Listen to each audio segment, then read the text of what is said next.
Bonjour, bonjour. En fait, sur la dernière vidéo que j'ai faite concernant le président Tshisekedi, le président Zelensky et le président Donald Trump, et même aussi sur l'autre vidéo que j'ai faite avant celle-là, beaucoup de personnes m'ont fait comprendre dans les commentaires que Joseph Kabila Kabange n'était pas de la RDC. Et c'est à cela que je voudrais répondre aujourd'hui. C'est à cette préoccupation-là que je vais répondre dans cette vidéo. En fait, l'origine des peuples en Afrique, c'est un sérieux problème. Vous savez, il y a un journaliste camerounais qui a réussi à démontrer que le premier président du Cameroun n'était pas camerounais, c'était un Malien. Et vous voyez, il a gouverné le Cameroun de 1960 à 1982. 22 ans. Il a très bien gouverné le Cameroun, selon certains, et de main de fer, selon d'autres. Et les peuples qui ont le plus souffert, de cette gouvernance, c'était beaucoup plus les peuples des régions de l'Ouest et du littoral et aussi du centre. Voilà les trois régions qui ont suffisamment souffert, dans la mesure où c'était les peuples Bamileke et les peuples Bassa qui ont souffert pendant, surtout vers les années 1961, de 1963 jusqu'à 1972. Il n'a rien de main de fer. Or, il semblerait qu'il n'était pas, parce que c'est le journaliste s'appelait Rabi Bindi. C'est un journaliste d'investigation de la chaîne Canal 2 International au Cameroun. Il a démontré pendant une de ses émissions que l'ancien président, l'ancien chef de l'État du Cameroun, Amadou Ahidjo, n'était pas camerounais. C'est un peu la même chose aussi au Gabon. Le Gabon avec Omar Bongo, son fils Ali Bongo. Les gens ont dit à un moment donné qu'il n'était pas gabonais, que c'était un Nigérian. Et c'est la même chose avec beaucoup de chefs d'État ou beaucoup de personnes. Mais pour moi, ce n'est même pas ça mon problème. Mon problème, ce n'est pas absolument que Joseph Kabila soit congolais ou pas. Mon problème, c'est que est-ce qu'il veille aux intérêts des personnes de la RDC? Est-ce qu'il a veillé aux intérêts de la RDC? Est-ce qu'il a tout fait par rapport à son niveau pour que les intérêts, les différents intérêts économiques, politiques, stratégiques, sociaux, humains de la RDC soient sérieusement et suffisamment défendus? Parce qu'il faut aussi savoir, je vais vous surprendre en vous disant que le président Sarkozy, vous savez qu'il n'est pas français d'origine. Le président Nicolas Sarkozy n'est pas français d'origine. On parle là qu'il est hongrois. Donc, ce n'est pas tellement l'origine d'un chef d'État qui va faire sa spécificité, ou bien qui va faire qu'il gouverne bien, ou qui va faire qu'il gouverne mal. Vous savez, c'est un défi qu'il a. Lorsqu'il gouverne un pays, il doit laisser son nom dans l'histoire. Il voudrait que ses enfants, ses petits-fils, ses arrière-petits-fils, que son nom reste dans l'histoire comme celui-là qui a marqué son pays. Il ne voudrait pas rester dans l'histoire comme celui-là qui était peut-être un lèche-botte, celui-là qui a été manipulé, celui qui ne voulait pas les intérêts de son pays. Il y a un monsieur, je voulais vous faire suivre sa vidéo, qui insiste aussi. Parce que selon moi, c'est la raison pour laquelle l'anthropologie est quelque chose de très bien. C'est-à-dire, il faut étudier le mode de vie d'un peuple, connaître son histoire, connaître son vécu, savoir comment le peuple vit tous les jours. Comment, par exemple, ce peuple-là fait pour vivre tous les jours. Donc, personnellement, en ce qui me concerne, moi, je crois que nous discutons, nous les êtres humains, nous discutons des choses qui ne nous servent pas trop. Nous discutons des choses qui ne vont pas nous aider. Nous sommes de passage sur la terre. Nous ne sommes pas là pour rester sur la terre de façon éternelle. Donc, pendant notre passage, nous devons tout faire pour que ceux qui vont venir après nous, nos enfants, nos petits-fils, nos arrière-petits-fils, puissent penser à nous de façon positive. Qu'ils puissent savoir que, en fait, voilà les bases que nos pères ont laissées. Voilà les bases voilà les choses qu'ils ont fait pour qu'aujourd'hui nous puissions en profiter véritablement. Certains vont dire, ah, gouverner c'est quoi? Mais il faut savoir, gouverner n'est pas aussi aisé que ça, ce n'est pas facile. Parce que aujourd'hui, par exemple, c'est peut-être étant au pouvoir que le président Tshisekedi, pendant son deuxième mandat, il comprend que gouverner n'était pas facile. Pendant son premier mandat, il n'a même presque pas eu de problème. Parce que le M23 avait été calmé depuis 2013. Pendant que Joseph Kabila gouvernait encore. Donc, je vais simplement dire aujourd'hui qu'il y a des personnes qui insistent trop sur le droit de terre ou qui donnent l'impression que peut-être que le fait de dire que nous avions vécu ici, ça ne veut rien dire selon moi. La RDC est un très grand pays. Et est-ce que lorsque par exemple ces personnes-là sont en RDC, est-ce que toutes ces personnes-là font dans la culture? Vous dites qu'elles vont profiter de vos terres. Elles vont profiter comment? Comment? Est-ce qu'elles vendent les terrains? Est-ce que peut-être, je ne sais pas comment ces personnes-là vont profiter de vos biens. Parce que ces personnes-là sont là, elles font aussi des activités comme vous. Elles souffrent autant que vous. Parce que, en fait, l'idéal serait que ceux qui dirigent, par exemple, c'est-à-dire les dirigeants puissent penser finalement et mieux à leur peuple. Parce que le plus difficile, c'est ça. Faire en sorte que ces dirigeants-là puissent penser aux populations. Parce que le plus difficile, c'est ça. On pousse les gens à se détester. Il faut diviser pour mieux régner. C'est-à-dire, par exemple, vous voyez une élite qui est peut-être dans la région de l'Est de la RDC, qui n'est même pas soutenue, même pas sa propre famille, et qui a été, par exemple, élu. On ne sait pas comment, mais à cause des relations qu'il a, soutenu par le pouvoir central. Et il est élu, malgré qu'il n'est pas soutenu par sa population. Et il sait que s'il ne divise pas, s'il ne crée pas cette division-là, il n'aura pas une popularité, étant donné que sa population, il met une base tribale sur son élection. Il veut s'appuyer sur sa tribalité, sur sa tribu, uniquement pour gagner des élections. Et ça, c'est dangereux. Étant donné que lorsqu'il mise sur ça, il ne peut pas gagner, dans la mesure où sa tribu n'est pas majoritaire dans la région où il est.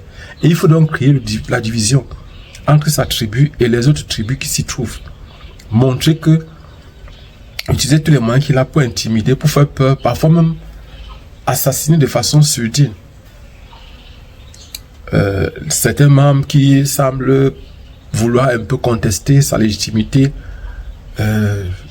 certaines personnes qui ont tendance à utiliser des moyens un peu, on va dire, illégaux, chinoises, obscurs, pour en finir avec, pour en découdre avec certains de leurs ennemis ou contestataires de l'autre camp. Et ces personnes-là pensent qu'elles vont profiter. Je ne sais pas. Nous, aujourd'hui, en Afrique, nous voulons une Afrique unie. Ces divisions que certaines personnes ont tendance à vouloir mamifier, à vouloir encourager, nous ne voulons plus de cette division-là. Nous devons penser au développement de notre pays, de nos pays, une Afrique unie. Nous devons penser à ce qu'on va laisser, à l'héritage qu'on va laisser à nos enfants et à nos petits-fils. C'est surtout à ça, c'est ça qui doit guider nos actions aujourd'hui. Au niveau des enseignements, comment est-ce qu'il faut faire pour que la technologie soit aussi développée chez nous? Vous avez entendu le prix d'un drone. Que ce soit un drone de combat, que ce soit un drone de surveillance, ça coûte extrêmement cher. Il n'y a pas un drone qui est à moins d'1 milliard de francs CFA. Les drones, c'est à partir de 3 milliards en montant de francs CFA. Et là, ce sont les drones chinois. Les drones les plus moins chers. Et vous voyez par exemple que ça coûte des milliards. Imaginez un peu ce qu'on peut faire avec ces milliards-là dans les écoles, dans les universités. ou même pour la construction des routes ou des chemins de fer. Aujourd'hui, on se plaint. On dit que on n'arrive pas. Vous voyez par exemple, la RDC est un très très très grand pays, un pays très vaste. C'est un très très vaste pays. 2,3 millions, plus de 2,3 millions km². Environ, c'est plus de 5 fois le Cameroun. Et vous voyez par exemple que, étant très vaste comme ça, il faut normalement faire tout pour tracer les chemins de fer, pour tracer les routes de chemin de fer, les voies de chemin de fer, faire pas que la route maritime fonctionne. Permettre à ce que les populations locales soient capables de créer des bateaux. Faire en sorte que l'économie locale se développe. On a dit, notre souhait c'est que la RDC soit une locomotive. Et elle peut l'être. Tout dépend de la force de ses leaders. Tout dépend de la force qu'on lui donne, de toute la concentration qu'on va mettre sur son développement. Et moi, je crois que si, par exemple, ces gens-là se décident, c'est-à-dire les dirigeants de Kinshasa se décident, ils peuvent mettre la RDC sur les rails. Et il y a un autre problème, c'est que parfois, les gens ne savent pas que l'État est une continuité. Donc, c'est-à-dire, si, par exemple, le président Tshisekedi part jusqu'à un niveau, il faudra que celui qui va le succéder continue simplement à partir du niveau qu'il a laissé. Pas de reprendre tout à zéro ou de donner l'impression qu'il n'a rien fait. Ça sera de prendre, par exemple, à partir de là où il a laissé pour continuer s'il arrivait que après ce mandat qu'il laisse. Parce que les élections ont lieu en 2027, dans 2 ans, à RDC. Mon souhait, c'est que les leaders africains, les hommes politiques africains cessent de s'appuyer sur le tribalisme ou la tribalité pour être élus. Qu'ils cessent, parce que les actes qu'ils posent créent la xénophobie et font en sorte qu'il y ait des meurtres, parfois voilés, parfois cachés, entre les populations. Les populations n'ont aucun problème entre elles. Elles vivent en harmonie, parce qu'elles ont le même problème. La famine touche tout le monde. La souffrance touche tout le monde. Mais ces personnes qui ont un peu et qui vivent bien, qui viennent parfois garer des voitures ou qui viennent par avion, ou qui ont même leur jet privé, ont tendance à vouloir mettre en conflit ces personnes qui n'ont rien fait de mal. Ces personnes qui n'ont aucun problème entre elles. Donc, mon souhait, c'est quoi? C'est que ces dirigeants, ces personnes-là, et ce n'est pas seulement le problème de la RDC, ce problème se rencontre un peu de partout en Afrique. Au Cameroun, au Gabon, au Congo, Brazzaville, au Tchad, en Guinée équatoriale, bref, presque partout en Afrique. On a ce problème-là, c'est-à-dire que on a tendance soit à accuser les étrangers, que ce soit les étrangers qui sont à l'origine du malheur du peuple, soit accuser les autres tribus, c'est-à-dire diviser pour mieux régner. Parce qu'on a peur que peut-être ces autres étrangers veulent prendre un pays comme le Gabon. Au Gabon, pendant les élections, pendant plusieurs élections, parfois on fait voter les étrangers, on faisait voter les étrangers. Mais pendant qu'on les fait voter, on a besoin de leur voix pour pouvoir gagner. Mais après ça, on dit que ce sont eux qui sont à l'origine de tout le désordre qu'il y a dans le pays. Ce qui est malsain. Parce que eux, ils savent que ce ne sont pas les étrangers, ce sont eux qui ne savent pas diriger, ce sont eux qui sont des mauvais dirigeants. Ils le savent. Mais ils sont obligés de s'appuyer sur ça, c'est-à-dire pour salir, ternir l'image des étrangers qui sont chez eux. En fait, nous voulons une Afrique moderne. Et c'est possible. C'est à nous. Personne ne nous a empêché de développer nos universités en Afrique. Personne n'a fait en sorte que les travaux que nous faisons dans nos laboratoires ne puissent pas prospérer. Personne. Personne ne nous a empêché. Il n'y a aucun pays qui nous a empêché de développer les dessins animés, de développer par exemple les films, de développer tout ce qu'on veut chez nous. Personne ne nous a empêché. Ils ne sont pas la paresse nous dominer. J'ai dit dans une précédente vidéo, vous voyez par exemple, concernant Zelensky qui voulait peut-être venir chercher les Africains pour amener chez lui pour pouvoir continuer la guerre. Il a dit que les Africains n'iront pas. À cause du blé, de la famine. Donc il croit que nous on a faim. Que nous les Africains on a faim. C'est pour ça qu'on est allé chez lui peut-être avant la guerre en Ukraine. Aujourd'hui, il pleure parce qu'il a perdu. Nous avons tout pour nous développer. On a tout chez nous. Il suffit seulement qu'on sache utiliser le potentiel et les moyens qu'on a pour pouvoir nous en sortir. Donc, personnellement, le conseil que je pouvais donner à quelqu'un, il pouvait vous donner un conseil. Si il pouvait dire quelque chose qui peut aider, c'est que les hommes politiques cessent. Qu'ils cessent de vouloir diviser les gens. Qu'ils cessent de vouloir créer des conflits entre les populations. Qu'ils cessent de créer des génocides ou des guerres civiles partout en ce qui concerne le peuple. Le peuple ne nous a rien demandé, les populations ont faim. Tout ce qu'elles veulent, c'est de bien manger. Tout ce qu'elles veulent, c'est bien se soigner, d'envoyer les enfants à l'école, d'avoir un travail et une maison là où elles vont habiter. Ces populations-là. Voilà tout ce qu'elles cherchent. Elles n'ont pas besoin d'autres problèmes qui vont venir s'ajouter sur leur tête. Elles n'ont pas besoin d'être des ennemis. De voir des personnes en route, des personnes avec lesquelles elles ont grandi, des personnes avec lesquelles elles dialoguent, devenir subitement leur ennemi. Parce que quand elles ont des problèmes, la première personne à voir, c'est qui? C'est la personne qui est la plus proche d'elle. Les élites sont où? Ils sont loin. Ils sont avec leur famille, ils résolvent leurs problèmes. Eux aussi, ces élites qui ne savent que donner des directives, sans pouvoir apporter de l'aide nécessaire à ces populations qui ont parfois vraiment besoin de leur soutien, de leur aide. Ils ne sont que là pour donner des directives, mais quand il y a des problèmes, tout le monde fuit. Donc, personnellement, je voulais, dans cette vidéo, attirer l'attention simplement des populations en disant que la terre appartient à tout le monde. Nous sommes de passage sur cette terre. Et personne n'ira avec la terre. Nous tous, partout, personne n'est venu aussi accompagner l'autre sur la terre. Personne. Et partout où vous trouvez, partout où on se trouve, on doit tout faire pour permettre à ce que cet endroit-là soit bien, que ça soit mieux. En prenant des relations cordiales avec tout son voisinage. En étant harmonieux avec les autres. Pas en créant des désordres, pas en cherchant à détester les autres, pas en humiliant les autres, en dénigrant les autres, non. Tout ça ne sert absolument à rien.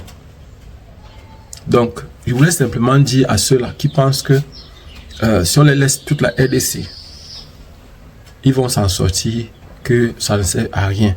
Vous qui discutez les droits des terres ou bien qui dites ceci, si on vous laisse tout ça, vous allez faire quoi avec? Et je dis que pour la résolution, nous avons dit, et je propose, et ce qui est sûr, si j'ai un pouvoir quelque part pour pouvoir décider, mon souhait c'est que toutes les populations de la RDC vivent en harmonie. Mon souhait c'est que tous ceux qui se trouvent en RDC peuvent œuvrer pour le véritable développement. Et ça c'est pour toute l'Afrique. Cameroun, Gabon, Congo, Brazzaville, Tchad, Niger, Mali, Burkina, Sénégal, Maroc, Algérie, Tunisie, Égypte, bref, tout Afrique du Sud, Rwanda, Togo, en fait, tous les pays, et même la France, la Belgique, ce ne sont pas les pays. Tous ceux qui sont quelque part doivent participer au développement de cet endroit-là. Donc, personnellement, je voudrais dire aux gens, même si ceux-là qui ont eu tendance à vouloir diriger, vous avez vu Barack Obama, qui a dirigé les États-Unis pendant 8 ans. Les gens vont dire qu'il était américain. Oui, il est né aux États-Unis, mais son père est kenyan. Son père est kenyan. Et s'il était au Cameroun, si son père était camerounais, nous on devait dire qu'il est camerounais. Parce qu'au Cameroun, c'est le père qui détermine la nationalité. Abonnez-vous et partagez. On se voit prochainement. Et vous-même, dites-moi concrètement ce que vous pensez. Est-ce que ces gens, parce que ce qu'il faut savoir, c'est que il y a les Rwandais, il y a par exemple pas les Rwandais, il y a les Congolais. Qu'est-ce que je veux dire? Je veux dire simplement qu'il y a les Tutsis Congolais, il y a les Tutsis Rwandais, il y a les Tutsis Burundais, il y a les Tutsis Ougandais, il y a les Tutsis Namibiens. En fait, vous devez savoir que les Tutsis sont un peuple qui appartiennent à plusieurs pays, même chez avec les Hutus. C'est la même chose ici avec les Fang. Les Fang sont camerounais, ce qu'on appelle les Fang Béti. Ils sont camerounais, ils sont gabonais, ils sont guinéens. Il s'agit de la Guinée équatoriale. Même chose avec les Haoussa. Les Haoussa sont camerounais, les Haoussa sont nigérians, les Haoussa sont du Nigérien. Il y a les Haoussa qui sont tchadiens, il y a les Haoussa qui sont maliens. Donc vous devez savoir qu'il y a des peuples comme ça. La colonisation n'est pas venue, la colonisation a divisé les gens sans tenir compte des tribus, sans tenir compte des ethnies. Et la colonisation est venue diviser simplement comme ça. Et c'est donc la raison pour laquelle dire qu'il n'y a pas les Tutsis congolais, ce serait trop dit. Ou dire qu'il n'y a pas peut-être les Fang Béti, camerounais ou gabonais, ou peut-être non. Nous devons savoir que ce sont des peuples, les Peuls par exemple. Les Peuls sont camerounais, les Peuls sont tchadiens, les Peuls sont nigérians, les Peuls sont nigériens, les Peuls sont maliens, les Peuls sont sénégalais. En fait, il y a les Peuls par exemple. Il faut savoir que la division de l'Afrique n'a pas été faite en tenant compte des ethnies. On n'a pas tenu compte des ethnies et on doit faire avec. On doit accepter d'être avec les autres. Et le fait de vouloir trop menacer,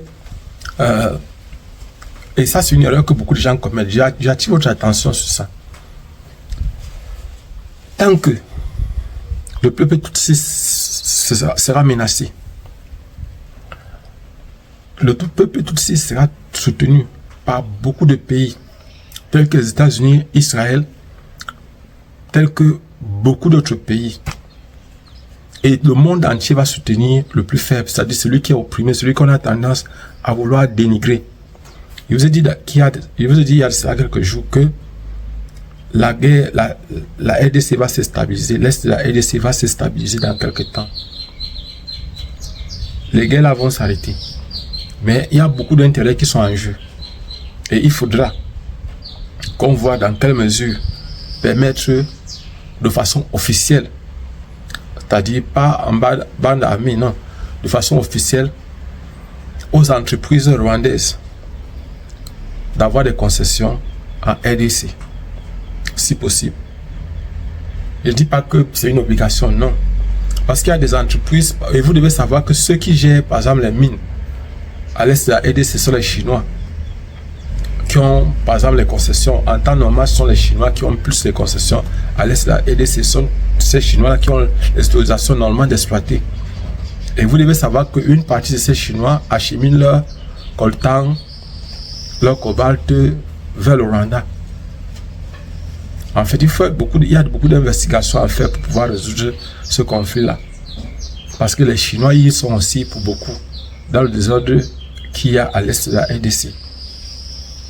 Abonnez-vous et partagez. Je ne dis pas comme ça pour que vous leviez contre les Chinois. Non, c'est pas ce que je dis. Je dis simplement que pour résoudre le conflit, il faudra aussi voir ceux qui ont ces concessions-là et que tenir compte de ce qu'eux ils font. C'est-à-dire comment ils font pour acheminer. Parce que pour prendre par exemple les minerais, traverser toute la RDC pour aller par exemple au niveau de Kinshasa ou au niveau du port, c'est pas aussi évident que ça. Abonnez-vous et partagez. On se voit prochainement. Inch'Allah.